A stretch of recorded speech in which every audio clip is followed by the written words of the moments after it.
In the silence of Solomon's palace, surrounded by beauty and gold, a king sat in turmoil.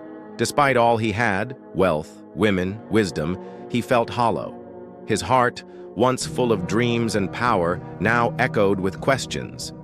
What if everything he worked for meant nothing? This wasn't a poor man questioning life. It was the richest, wisest king to ever live, and his story speaks to us today. Solomon's words weren't poetic ramblings.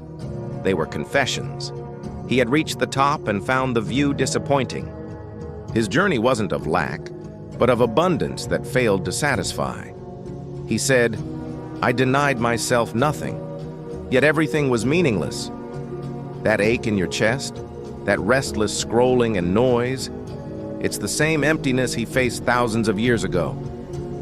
He chased laughter but found it hollow. He drank wine but stayed thirsty. He built mansions, gardens, hired singers, collected treasures, and still felt the void. We chase likes, money, and moments, but late at night we ask the same thing: is there more?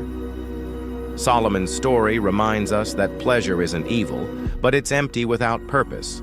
God created joy, but not for it to become our God. Chasing fun will leave you drained. Real joy flows from purpose, not from escape. That's the lesson Solomon learned. He sought meaning in success. He ruled, built, gathered more than anyone before him. But death humbled him. No matter how high he climbed, the grave waited. What good is legacy if it fades? What good is fame if no one remembers you? Success dies with you, or worse, lives on in vain. Solomon saw it clearly, and we should too. Follow your passion, they say. But what if your passion dies? He followed every desire and still felt lost. Passions shift, feelings fade, truth must remain. Wisdom without God becomes despair. Smart minds feel the darkest weight. Knowing more without hope leads to sorrow. Solomon had wisdom, but without worship, it crushed him. This isn't ancient poetry. This is a mirror for our modern restless lives. We post, we perform, we achieve. But peace escapes us. We want more, get it, and still hunger. That's not failure. That's design. We were made for eternity. Nothing temporary will satisfy. Emptiness can be a gift if it sends you searching. Solomon tried it all so we wouldn't have to. His misery is our warning. Learn before regret teaches you the hard way. Don't wait for collapse. Listen now. There is wisdom in learning before suffering. God left us Solomon's voice for a reason.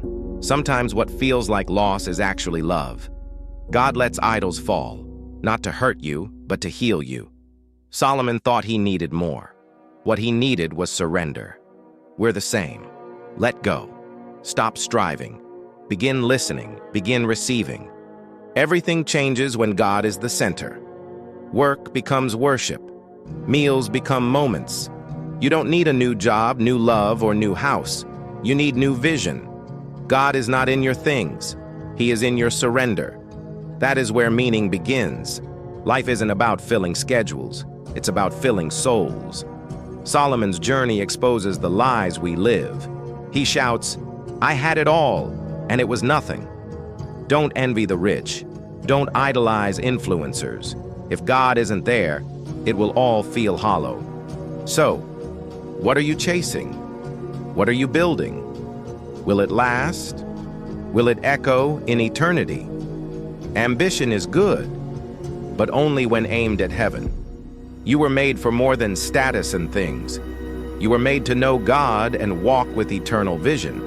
There's freedom in surrender. Solomon's power became his prison, but brokenness led him home. When your dreams die, let God raise new ones. When your strength fails, lean on His. You weren't created to chase wind. You were made to walk with God. If this feels heavy, it's because it matters. These truths require response. Don't just feel inspired, be changed. Turn off the noise, sit with God, read His Word. Let Solomon's echo reach your soul. Fear God. keep his commands. This is life. Stillness isn't emptiness, it's alignment. Many fear silence because that's when God speaks clearest. In stillness, truth rises. You realize what matters. You hear your soul again, you hear him. Solomon invites you into that place. Be still. This isn't religion, it's rescue. Religion says, try harder. God says, come to me. Solomon tried religion, riches, and romance, and in the end, he returned to one truth. Only God gives meaning, and he's not far. He's close, right now. Return to him. Don't waste another year. Don't waste another night. Come back to the one who shaped your soul. Lay down the weight. Stop performing. Start receiving. Solomon searched a lifetime, so you don't have to. The answer is here.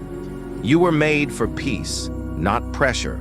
For presence, not performance. For truth, not trends. You were made by God and for God. No idol, no platform, no pleasure will replace him. Listen to the one who had it all. Without God, it's all meaningless. We are chasing wind. But the Spirit of God is still. He waits, not in noise, but in surrender, in the quiet moments, in the heart that says, God, I'm done running. When we break, he builds. When we bow, he lifts. When we listen, he speaks. Your story doesn't end with confusion.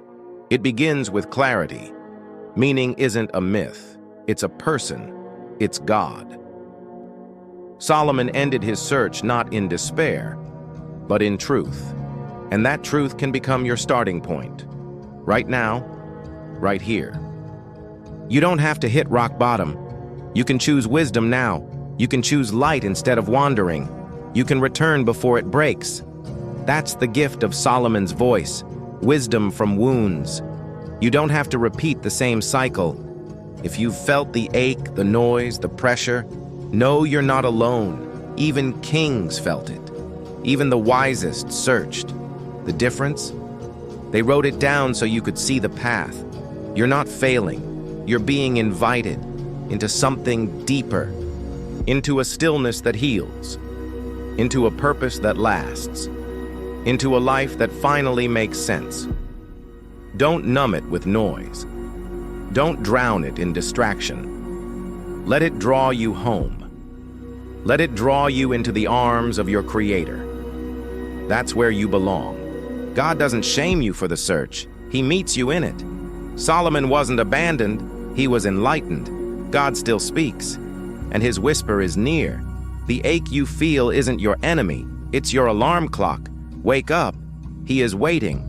Lay down what isn't working. Lay down what doesn't last. Pick up what you were made for. Peace, purpose, presence. Let God redefine what matters. Solomon's pain became a pathway. Yours can too, if you let it lead you back to God. This is your moment to pause, to breathe, to hear the truth again. You weren't made for endless striving. You were made to be still and know that He is God. Stop running. Start returning. Solomon did, and so can you. Choose today. Life or noise. Purpose or distraction. Meaning or wind. One leads to exhaustion. The other leads to rest.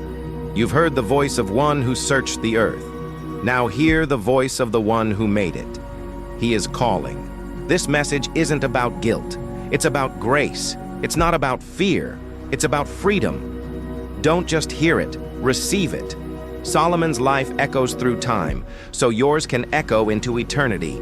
Let it begin, right here, right now, with God. If this message spoke to you, don't ignore it.